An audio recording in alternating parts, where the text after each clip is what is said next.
Assalamualaikum warahmatullahi wabarakatuh. Perkenalkan, nama saya Fakhri Fadli Ramadan dengan NPM 24300111020 yang merupakan mahasiswa Politeknik STI Alan Jakarta dengan jurusan Administrasi Bisnis Sektor Pabrik. Kali ini saya ingin mempresentasikan mata kuliah Komunikasi Negosiasi Bisnis terkait produk es Goyabot.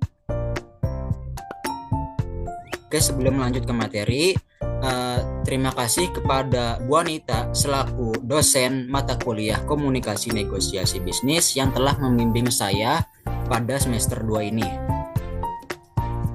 Oke, lanjut ke materi. Di sini ada logo dan jargon.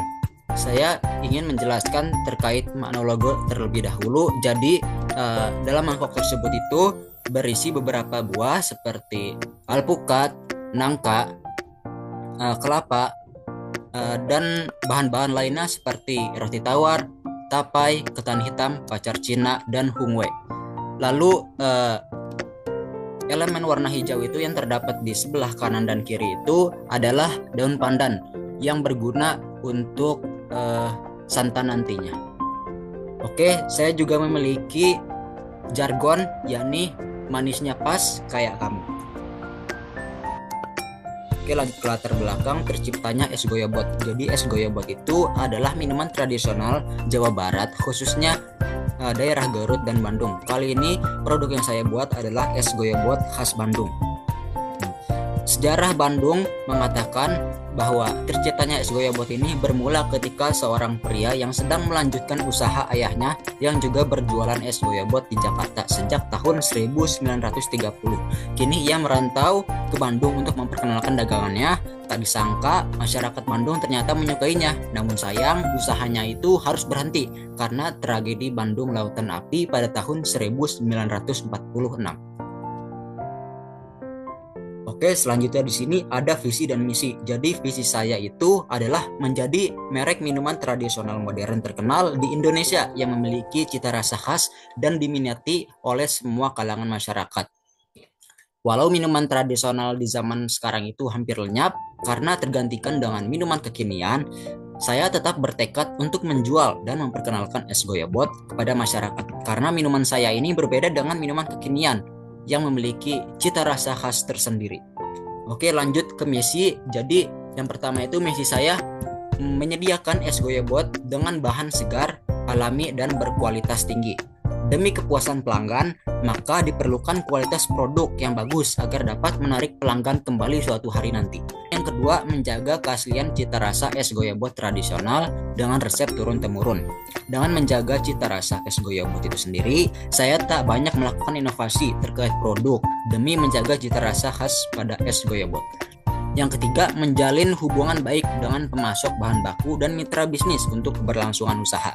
Jadi dalam membeli bahan berkualitas dan terpercaya, saya tentu harus menjalin hubungan baik dengan pemasok bahan baku seperti es kristal dan buah-buah yang terbilang mahal seperti alpukat. Oke, di sini ada analisis SWOT. Yang pertama itu strong. Harga produk saya itu ekonomis dibandingkan dengan minuman kekinian yang bisa dibilang kalau gengsinya itu lebih besar dibanding manfaatnya, maka produk saya lah pemenangnya. Karena dengan harga yang terjangkau yakni sebesar 10.000 yang berisi buah dan lainnya tentu sangat bermanfaat bagi tubuh sehingga pelanggan tak hanya mengkonsumsi gula. Lalu yang kedua ini menggunakan bahan yang berkualitas. Demi keberlangsungan usaha, tentu saya menggunakan bahan-bahan yang berkualitas demi menarik pelanggan kembali. Lalu di sini ada weak atau kelemahan. Persepsi yang pertama itu ada persepsi minuman kaki lima. Jadi itu banyak dari sebagian orang yang menganggap kalau minuman tradisional itu tidak higienis seperti halnya dengan pedagang di Perindavan, India. Lalu yang kedua itu edukasi pasar. Tak semua orang tahu tentang minuman tradisional seperti es Goyabot sehingga membuat pelanggan kurang tertarik terhadap produk saya. Yang ketiga itu tidak tahan lama. Produk saya itu tidak memakai bahan pengawet sehingga hanya bertahan 1 hari saja jika disimpan di lemari es. Lalu opportunity atau peluang. Yang pertama itu ada perkembangan e-commerce dan delivery online. Jadi itu di zaman sekarang yang canggih, yang apapun itu hanya klik dan klik tentu memudahkan siapapun.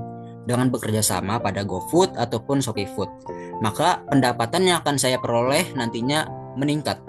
Lalu yang kedua ini tidak menggunakan bahan sembarangan.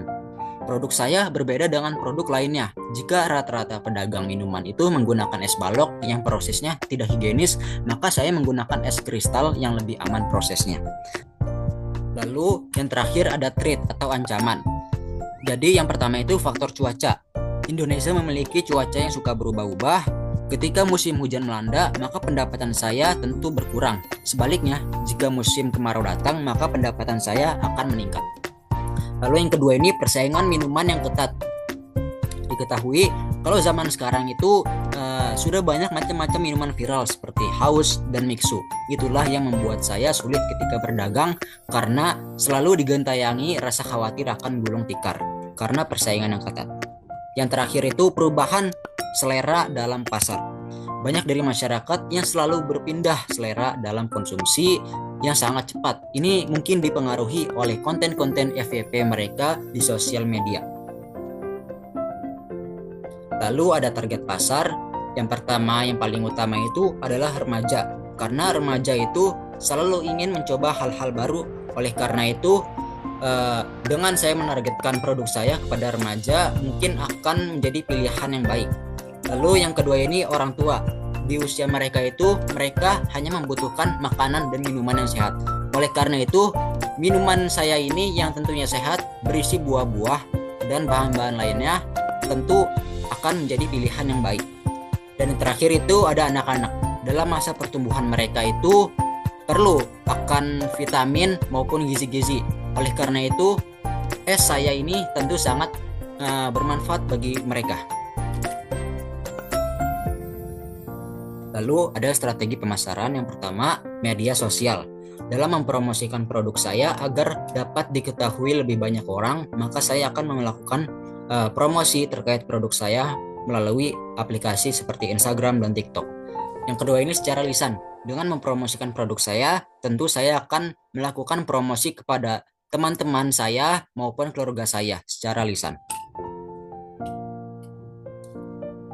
Lalu di sini ada bahan-bahan. Yang pertama itu es. Jadi saya itu tidak menggunakan es balok ya. Saya hanya menggunakan es kristal. Lalu ada bahan-bahan lainnya seperti kelapa, alpukat, humwe, susu kental manis, roti tawar, ketan, nangka, dan pacar Cina. Dan selain itu ada bahan-bahan lainnya seperti pandan dan santan yang akan digunakan sebagai kuah. Lalu ada tapai juga. Tapai ini adalah tapai singkong. Lanjut ke analisis keuangan. Di sini ada penetapan produk. Harga produk saya sebelum keuntungan 25%, yakni sebesar 8.000. Target produksi saya dalam sehari itu sebesar 50 porsi. Lalu keuntungan yang saya inginkan itu ialah sebesar 25% atau sebesar 2.000. Biaya tetap sekali produksi itu sebesar 152.000 yang bisa dilihat di tabel biaya bahan. Lalu harga pokok ditambah dengan keuntungan sebesar 25%, maka harga fix produk yang akan saya jual itu ialah sebesar 10.000. Lalu berapa sih perkiraan pendapatan saya dalam sehari? Jadi target penjualan saya itu kan 50 porsi per hari, maka akan dikali dengan harga jual. Harga jual fix ini sebesar 10.000. Lalu hasilnya dalam sehari saya akan mendapatkan penghasilan sebesar 500.000. Lalu di sini ada perhitungan laba rugi yang merupakan penghasilan saya dalam sehari, yakni sebesar 500.000 akan dikurangi dengan total biaya produksi sebesar 152.000 yang bisa dilihat di tabel biaya bahan ini. Lalu hasil pengurangan tersebut jadilah profit dalam sehari, yakni sebesar 348.000. Lalu ada akumulasi keuntungan, yakni profit saya selama sehari dikali 1 bulan atau 30 hari. Lalu hasilnya itu sebesar 10.440.000. Lalu jika dikali 1 tahun atau 360 hari, maka penghasilan yang saya dapat itu sebesar 125.280.000. Oke, sekian dari presentasi saya. Kurang dan lebihnya mohon maaf. Wassalamualaikum warahmatullahi wabarakatuh.